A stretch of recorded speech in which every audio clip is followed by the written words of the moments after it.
as she saw me even before I took my pants off. Hey guys, welcome to a new video. Hey guys, how are you doing today? My name is Kidney J. The J stands for jerk because my kidneys are a pair of jerks, and this is another Amberlynn Reid video. Now listen, you know she does not know when to hold them or fold them. This is another Amber Rambler, so I did cut it down. This is called Why I Haven't Been Losing Weight, New Diagnosis, New Weigh-In, New Diet.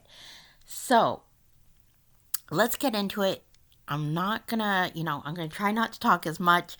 Leave a comment down below if you've experienced anything, that Amberlynn is going through. I like learning from you. And while you're there, leave a like. And if you're new, subscribe. Let's go. Today is gonna be me updating you because I saw the lymphedema specialist. I found out something kind of shocking. But first I want to start with the whole lymphedema thing. So very short backstory. In 2019, I started forming this big fluid ness on my leg. I don't really know how to explain it. I diagnosed myself with lymphedema, and then whenever I would see a doctor and I would say, yeah, I have lymphedema, they'd look at it and they wouldn't say, oh no, that's not lymphedema. They would never say, that's not what that is. They would just go with it. But I never actually saw a lymphedema specialist or a doctor that knew much about lymphedema. I never did until recently. Oh my gosh, I finally did it. I prolonged it for long enough. I was just really nervous to go for some reason. I'm massively embarrassed and ashamed because I don't like showing my legs, and I knew that was going to be obviously a big portion of this visit, is a lot of look and poke and prod.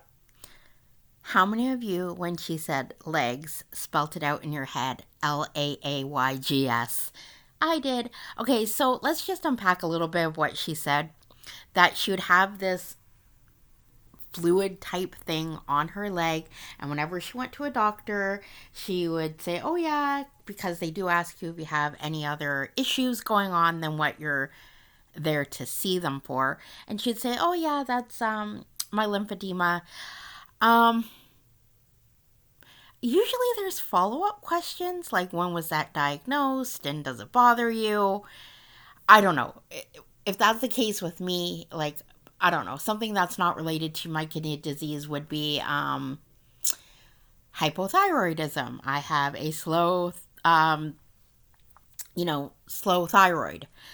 And I would say, okay, that was diagnosed in 2015, routine blood work, blah, blah, blah. I don't know. It just found it odd that doctors would just be like, okay, and no follow-up questions. And stuff like that. So I finally said, I am trying to get my health together.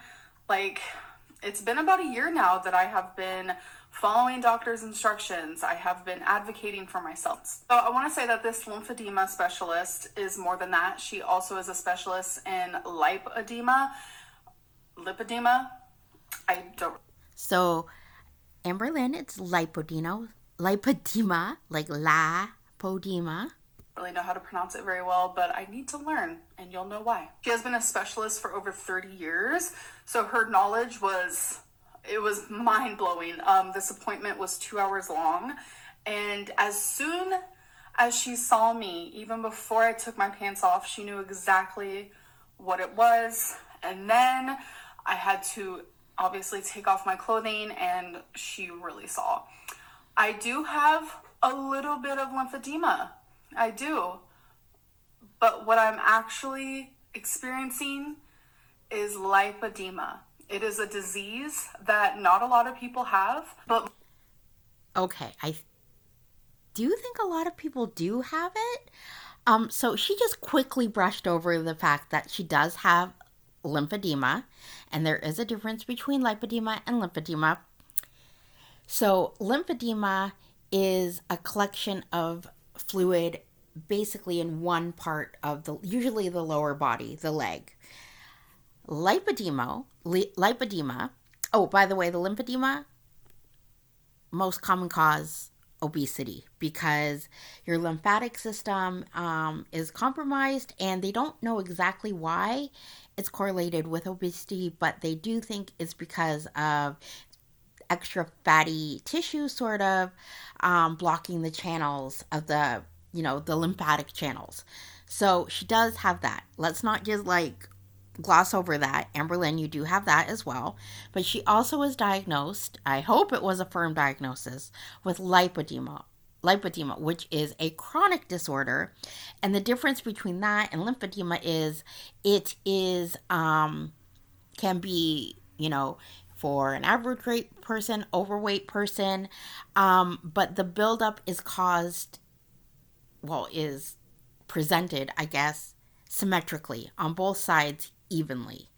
So there is a difference. Now, I also read that usually this comes on after puberty or after abnormal like hormonal changes. So I wonder if this is something she always had or this is something that started happening after her hysterectomy. But let's go. Oh, by the way, if you're here for the pee stuff, that comes later. So all you pee fiends, it's later. More people have it than you think. It's not something that people... So wait, it is common or more people have it than you think? Oh, just boy. Go around knowing like lymphedema is more common and more commonly talked about. But I have lipedema. And this shocked me completely. But everything she said made sense and it all came together because ever since I was a little girl, I've always experienced bigger calves and bigger arms. And it's like, no matter what I ate, no matter what I did, like it was hard for me to lose weight. It was super easy for me to gain. You guys know that. The number one symptom of lipedema, I know, I'm just bad at pronouncing words, is weight gain. No matter what diets you do, no matter how low. Okay, everyone, I'm not a doctor and I'm not disputing what her doctor told you, but I just typed into Google number one sign of lipedema, and yes, it can impede you from losing weight. Yes, it could actually cause weight gain, but I didn't see it as the number one sign. I saw the number one sign as the, the swollen legs and arms and stuff. Oh. Of calories, you gain weight. That is the number one symptom. She made me feel so validated. She was like, you have troubles losing weight, don't you? And I was like, yeah. She was like, even eating at a normal amount? And I was like, yeah. It's because of the disease. But there is a diet for patients like me and for people with this disease. And it is keto or low carb. The specialist told me to stay below 50 grams. And I was very, very upset with that. Oh, boy. I don't agree with keto. I don't agree with low carb. I don't feel like it is a healthy way of living. Before I get into that, I do want to say she also gave me this like lymphatic massage and it hurt so bad. So like the normal person, she told me it would feel really good, like you're enjoying it. But since I have lipedema, it freaking hurt. It hurts so bad. But it's something that she said that I need to try to do daily. It's a lot of massaging near lymph nodes, and that hurt so bad. Oh my God. Okay, leave it in the comments if anyone has had a lymphatic massage, or I guess it's called manual lymphatic drainage. I know like a lot of celebrities get it done even if they don't have lipedema. I just want to know your experience with it. I'm just curious. It's supposed to help move fluid throughout your body so you're not retaining so much fluid. And she was like, do you ever gain weight while you go on car rides, even if they're just like over an hour? And I was like, yeah. And she was like, lipedema. And I'm just like, you can actually have liposuction on certain parts if you have lipodema. I wanted to show you guys what I ate the first day on low carb. Okay, so let's I see. did film my meals, so I'm going to show those for you guys. So here is my first one. All right, first meal, no calorie counting, just low carb. We have bacon, eggs with a little bit of cheese and cucumber. Now I'm gonna show you my second meal. So the next thing I'm eating is literally just chicken, onion, and zucchini. I have green onion and just like regular white onion. I just added some minced garlic, some pepper, and some soy sauce. I would love this with some rice, but no rice for me. I guess I could have used like cauliflower rice, but I don't have any.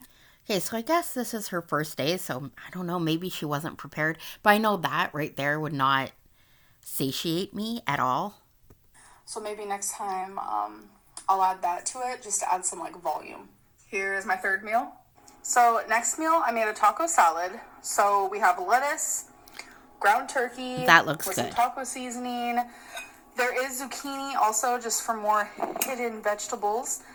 We have some queso blanco, salsa verde, and then some regular salsa. And then for the chips, I found these protein chips. They're loaded taco flavor. Yes, we have a fourth. So next thing I'm eating, because I am hungry, feeling a little snacky, but I'm also craving like protein, that type of vibe. So this is just some steak that I cooked on the stove, obviously. And literally all I put in this is some garlic salt and pepper. It smells amazing. So those were my meals for the day, but I did get snacky. So I didn't film my little snack moments, but I had green olives that were stuffed with garlic. I have never had that before. It was so freaking good. And then I had pork rinds. I had like a spicy and hot pork rind. But I do want to say, day one, I was 488.8. So I had gained more weight. I wasn't binging, nothing. It was simply because my body does not lose weight like the normal. And I'm like the normal. She just sort of left it there. By the way, green olive fan, hands up, green olives, woo woo. I'm coming to accept that. And now I know what to do to try to fix that. And today, so after 3 days, I've done 3 full days of low carb. And I weighed in today at 482.4. So that means I'm down 6.4 in just 3 days of low carb, which is amazing. It's amazing. Could you imagine, Amber, if you had actually followed the other people's that have given you advice in the past that low carb is the way to go? I guess they weren't just talking out of their ass. And she tried to explain to me that someone with I'm just going to say lipedema because I feel like that's what it is. Yes, it's tried lipedema. To explain to me that someone with lipedema could eat 1,500 calories of carbs and, you know, have fruits and have maybe some chips or like some whole grain bread and some brown rice and gain weight, while the next day they could have 2,300 calories of a low carb keto diet with less carbs and they'll lose weight. Carbs is what is creating me to hold on to so much water and to not heal from this. It's mind-blowing. This is what I have to do to better myself. The very diet that I absolutely disagree with. Her nemesis diet. It's just a lot of meat. It's a lot of cheese. You know, you have to have a lot of fat because you're not getting in carb. I'm peeing more now. Like normally I don't pee much, but now I'm getting rid of all this water and I'm finally peeing. People are like questioning like, why don't you pee that often? Because my body holds on to this water because of lipedema. And okay, so first of all, I didn't know she didn't pee a lot to begin with. Yes, when you get, and as well when you get the lymphatic massage, it does release that fluid back into the bloodstream and then is processed and you pee. But also don't forget that the diet change, when she switched to the low carb or the keto diet, glycogen, which is all the sugars and the starches and the everything that's in the carbs, is actually released and processed into pee, so she's gonna pee more. I've noticed that I am so thirsty now, which is freaking awesome because I am getting in so much more water than usual, because normally like I'm holding on to so much water, I don't feel as thirsty, but now that I'm letting go of it like I'm supposed to, like I'm able to like drink water like a normal person. Like I feel like I'm drinking water all the time, but it's probably like a normal amount I'm just not used to it though. Okay, guys, that's it. I appreciate you watching. Of course, we'll follow the Amber story as it unfolds. She still, of course, has the CT scan for her lung coming up later this week. Actually, I think she said she's getting the whole chest done. So, you may hate her, but let's send her good vibes. Thanks for watching, and I'll talk to you guys later. Bye.